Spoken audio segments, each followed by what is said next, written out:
ఎంఐఎంకు ఉన్న సభ్యులు 7 మాకున్నది 105 మంది అని అన్నారు మంత్రి కేటీఆర్. 7 సభ్యులున్న వారికి అసెంబ్లీలో గంట సమయం ఇస్తే ఎలా అని ప్రశ్నించారు కేటీఆర్. కేటీఆర్ వ్యాఖ్యలను సీరియస్ గా తీసుకున్న అక్బర్ అసెంబ్లీలో కీలక ప్రకటన చేశారు. వచ్చే ఎన్నికల్లో ఎంఐఎం 50 సీట్లలో పోటీ చేస్తుందని, కనీసం 15 సీట్లలో గెలుస్తామని ధీమా వ్యక్తం చేశారు.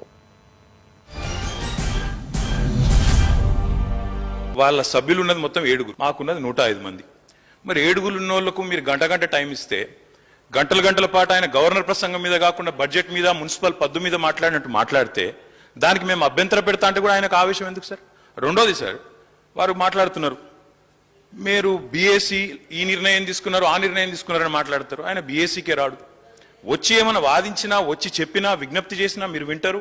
శాసనసభ వ్యవహారాల మంత్రి ఉన్నారు, అక్కడికి రారు.